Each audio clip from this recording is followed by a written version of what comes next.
Shalom Elohim, haleluya, puji nama Tuhan. Semangat pagi Bapak Ibu Saudara yang dikasihi Tuhan kita Yesus Kristus. Jumpa lagi bersama saya Pendeta Samuel Mamuntu dalam renungan pagi ke 2633 hari. Renungan pagi ini mengudara. Puji Tuhan. Bapak Ibu Saudara yang dikasihi Tuhan, sebelum kita membaca, mendengarkan, dan merenungkan firman Tuhan hari ini, mari kita berdoa. Minta pimpinan Roh Kudus. Kita berdoa. Bapa di surga, berbicaralah kepada kami semua.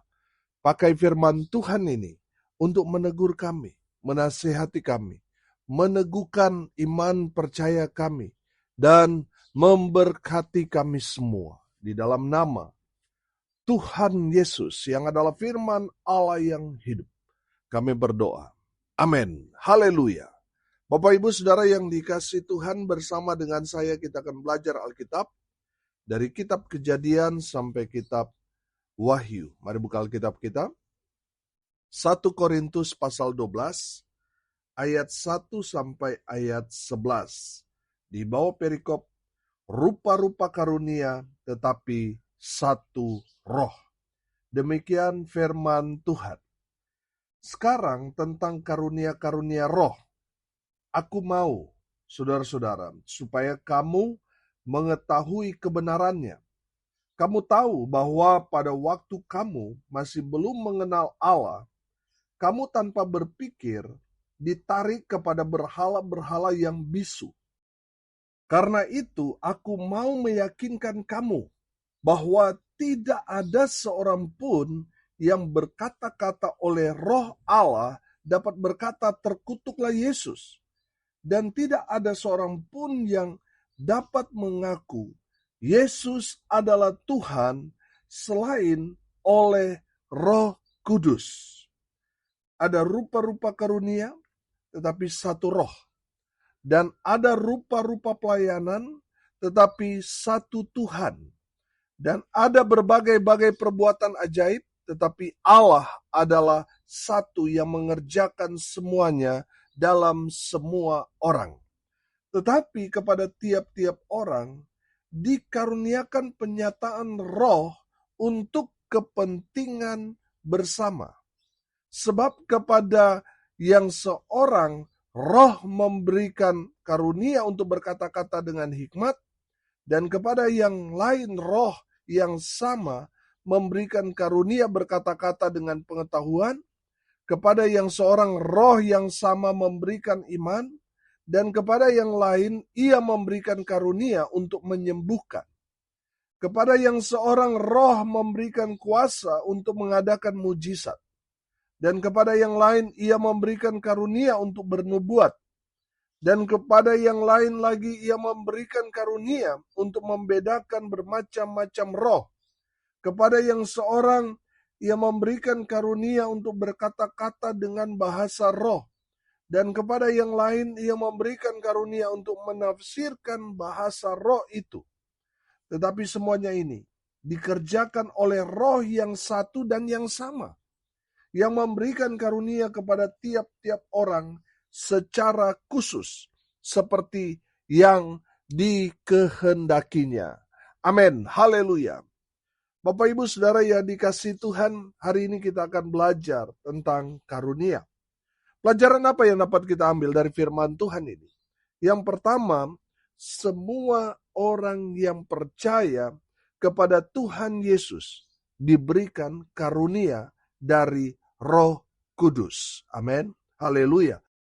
Karunia itu kalau saya ibaratkan sama seperti talenta dalam Injil Matius pasal 25. Ada yang diberi 5, ada yang diberi 2 talenta, ada yang beri 1 talenta. Masing-masing sesuai dengan kemampuannya. Amin. Bapak Ibu Saudara yang dikasihi Tuhan, perhatikan masing-masing diberikan talenta. Memang jumlahnya agak beda ini karena sesuai dengan kemampuan masing-masing orang mengelola talenta, atau dalam konteks ini karunia yang Tuhan berikan kepada orang percaya. Haleluya. Jadi kalau saudara mengaku percaya kepada Tuhan Yesus, saudara juga menerima karunia yang Tuhan berikan kepada semua orang percaya. Haleluya. Saudara yang dikasihi Tuhan, karunia yang Tuhan berikan kepada kita ya harus kita kembangkan. Jangan kita pendam. Karena kalau kita pendam, saudara, kita akan mengalami stuck di sana. Kita tidak akan maju, kita tidak akan diberkati, tapi justru sebaliknya. Karena apa, saudara? Karena Tuhan akan meminta pertanggungjawaban kepada kita. Sudahkah kita menggunakan karunia yang Tuhan berikan dengan baik atau tidak? Jangan-jangan kita pendam, saudara.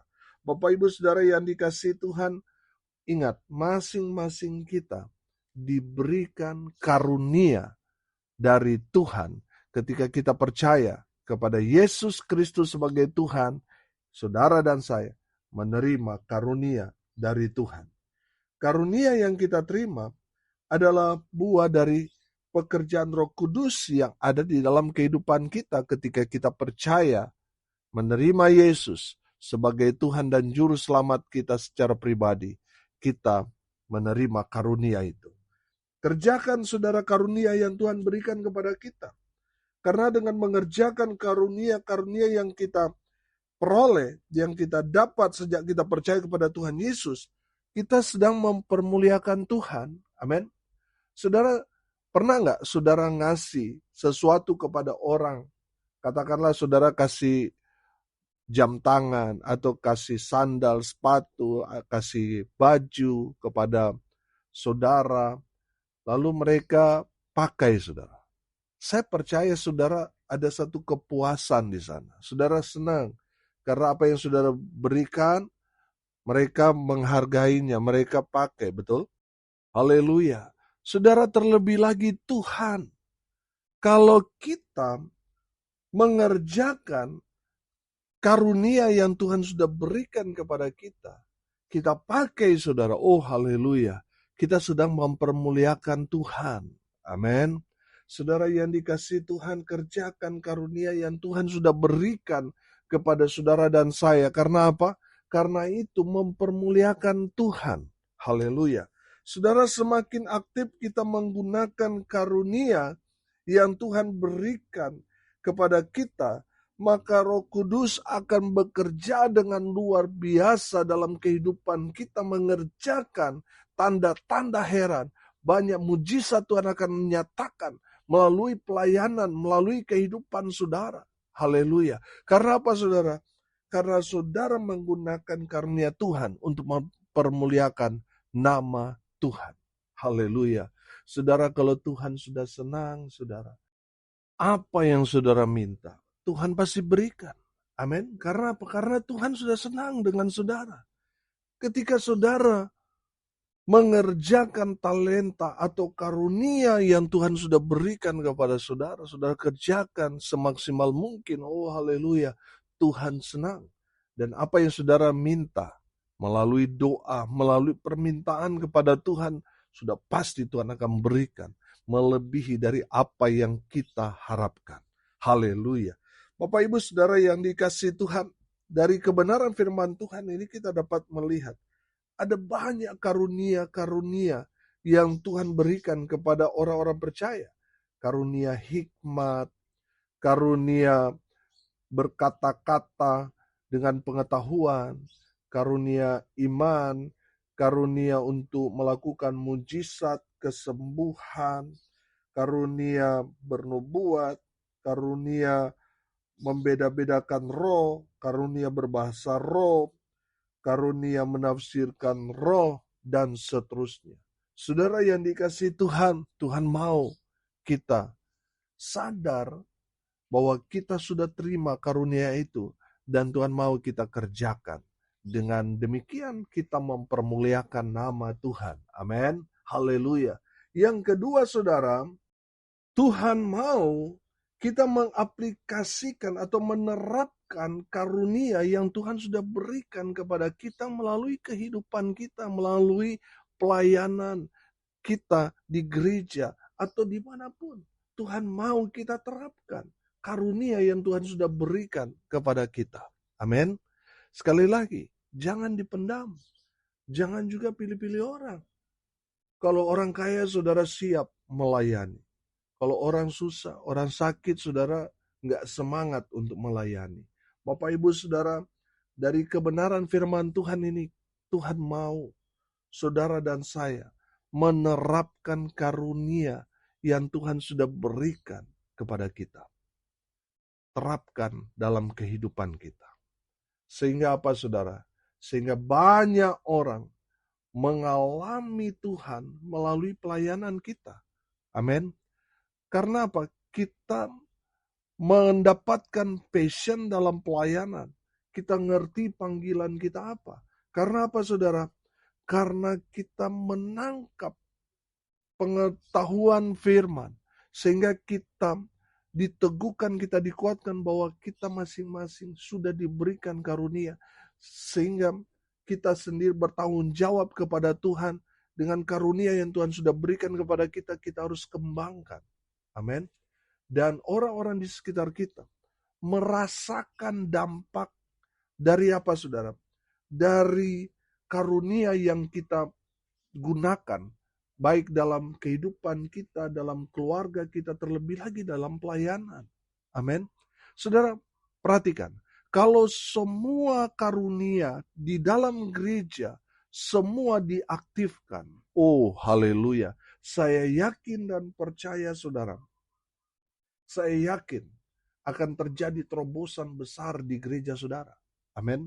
Tapi sayang sekali saudara, sekarang ini yang menonjol ya paling hanya pendetanya. Padahal di dalam jemaat ada orang-orang yang punya karunia. Karunia misalnya dia mendoakan orang-orang sembuh, mengalami mujizat. Ada karunia bernubuat di dalam gereja. Tetapi apa saudara? Sayang sekali gereja alergi dengan hal-hal itu. Padahal itu Alkitabiah. Amin. Bapak Ibu Saudara yang dikasihi Tuhan, saya yakin dan percaya. Kalau karunia-karunia rohani itu diaktifkan di gereja, oh haleluya, akan terjadi terobosan besar di dalam gereja saudara. Bapak Ibu Saudara yang dikasihi Tuhan, dari kebenaran firman Tuhan ini kita belajar. Jangan alergi dengan pekerjaan-pekerjaan Roh Kudus. Amin. Jika ada yang mendoakan, lalu ada yang nangis, saudara mulai curiga, ada apa ini? Ada apa ini? Wah, ini sesat ini. Ada yang berbahasa roh, saudara sudah mulai curiga, ada apa ini? Jangan-jangan ini gereja setan dan sebagainya. Bapak Ibu Saudara yang dikasihi Tuhan, itu adalah karunia-karunia roh yang Tuhan berikan di dalam gereja. Dan kita harus aplikasikan itu dalam pelayanan. Sehingga apa saudara? Sehingga dalam pelayanan, saudara akan mengalami terobosan-terobosan yang luar biasa. Seperti para rasul. Ketika mereka melayani, mengaktifkan karunia-karunia roh dalam pelayanan. Bukan hanya 1-2 jiwa yang datang bertobat, tetapi ribuan sampai 3.000 jiwa. Setiap hari Tuhan kirim. Oh haleluya. Bapak Ibu Saudara yang dikasihi Tuhan, saya yakin dan percaya. Kalau karunia-karunia diaktifkan di dalam gereja, saudara akan melihat hal yang hebat, dahsyat, luar biasa akan terjadi dalam gereja saudara. Akan banyak jiwa-jiwa datang kepada Yesus Kristus Tuhan. Karena apa saudara? Mereka melihat bahwa karunia Tuhan difungsikan semaksimal mungkin dalam gereja saudara. Sehingga ada banyak tanda-tanda heran dan ajaib mujizat terjadi dalam pelayanan. Karena apa? Karena semua karunia-karunia yang ada di gereja, di tengah-tengah pelayanan di jemaat, semua diaktifkan. Sehingga terjadi hal-hal yang luar biasa. Amin. Yang ketiga saudara, karunia Tuhan itu diberikan kepada kita orang percaya untuk kepentingan bersama. Saudara perhatikan ayat 7 di sana. Tetapi kepada tiap-tiap orang dikaruniakan penyataan roh untuk apa? Untuk kepentingan pribadi atau kepentingan bersama? Kepentingan bersama. Amin. Bukan kepentingan pribadi. Jadi saudara yang dikasihi Tuhan, kalau ada orang punya karunia untuk dipakai untuk kepentingan pribadinya, itu baru sesat. Saudara yang dikasihi Tuhan, kalau Tuhan memberikan kita karunia, roh, itu untuk digunakan untuk kepentingan bersama. Makanya saudara perhatikan di sana. Ada orang yang berbahasa roh, karunia bahasa roh, dan ada juga yang memiliki karunia untuk menafsirkan roh, bahasa roh yang keluar dari mulut jemaat yang diberikan karunia bahasa roh itu. Ada yang menafsirkan. Amin. Saudara yang dikasih Tuhan, perhatikan. Ada yang berbahasa roh, ada yang menafsirkannya, dan ada yang mendengarnya. Amin. Itu untuk kepentingan bersama. Kalau saudara diberikan karunia untuk menyembuhkan orang, saudara yang dikasih Tuhan, jangan buka praktek dukun, saudara. Itu juga untuk kepentingan bersama, saudara melayani mereka, sehingga mereka mengalami Tuhan, mengalami mujizat, bawa mereka ke gereja, supaya mereka digembalakan. Dipakai karunia itu untuk apa? Kepentingan bersama. Saudara diberikan karunia bernubuat, saudara sampaikan kepada orang itu, sehingga orang itu diteguhkan. Saudara yang dikasihi Tuhan, bukan merasa saudara paling hebat daripada yang lain. Untuk kepentingan bersama. Amin. Untuk kepentingan Tuhan, bukan untuk kepentingan pribadi. Jangan sampai saudara mendoakan orang lain lalu sembuh, saudara merasa hebat. Oh, ini karena saya, ini karena saya, ini karena saya. Saudara, jangan. Semua karunia yang Tuhan berikan kepada saudara untuk mempermuliakan Tuhan, bukan mempermuliakan pribadi saudara. Karunia yang Tuhan berikan kepada kita untuk kepentingan bersama. Kalau saudara sudah melenceng untuk kepentingan pribadi, cepat atau lambat Tuhan akan ambil. Tuhan akan ambil, saudara, karunia yang Tuhan sudah berikan kepada saudara. Bapak Ibu Saudara yang dikasihi Tuhan, karunia Tuhan berikan kepada kita, orang percaya, gereja Tuhan, untuk kepentingan bersama. Haleluya. Hari ini kita belajar, saudara. Apa pelajarannya dapat kita ambil dari firman Tuhan ini? Yang pertama, semua orang percaya. Ya, saudara dan saya yang percaya pada Tuhan Yesus diberi karunia oleh Tuhan Yesus. Yang kedua, saudara, kita belajar Tuhan mau kita mengaplikasikan atau menerapkan karunia yang Tuhan beri kepada kita. Jangan dipendam, harus dikembangkan. Amin. Yang ketiga, kita belajar karunia Tuhan berikan kepada kita gereja Tuhan untuk kepentingan Tuhan, untuk kepentingan bersama, bukan kepentingan pribadi. Amin. Mari kita berdoa. Terima kasih Bapa di surga atas kebenaran firman yang sangat memberkati kami. Berkati semua pendengar dimanapun mereka berada. Tuhan memberkati hidup mereka. Tuhan memberkati rumah tangga mereka. Usaha pekerjaan pelayanan mereka dibuat beruntung berhasil dalam segala hal. Mereka yang sakit Tuhan sembuhkan. Mereka yang lemah Tuhan kuatkan. Tuhan hibur mereka yang berduka cita. Dan hamba berdoa biarlah berkat surga turun memenuhi semua pendengar. Bapak Ibu Saudara yang dikasihi Tuhan, arahkanlah hatimu kepada Tuhan dan terimalah berkat dari Tuhan Yesus. Tuhan memberkati engkau dan melindungi engkau. Tuhan menyinari engkau dengan wajah-Nya dan memberi engkau kasih karunia.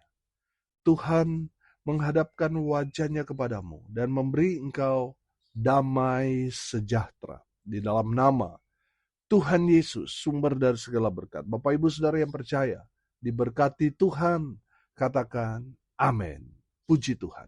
Bapak Ibu Saudara yang dikasihi Tuhan, kalau saudara merasa diberkati melalui renungan pagi ini, bagikan juga kepada saudara-saudara yang lain, supaya mereka juga diberkati. Karena untuk itulah kita dipanggil, untuk jadi berkat. Salam kasih dari Bali. Saya Pendeta Samuel Mabuntu. Sampai jumpa besok pagi. Tuhan Yesus memberkati kita semua. Haleluya.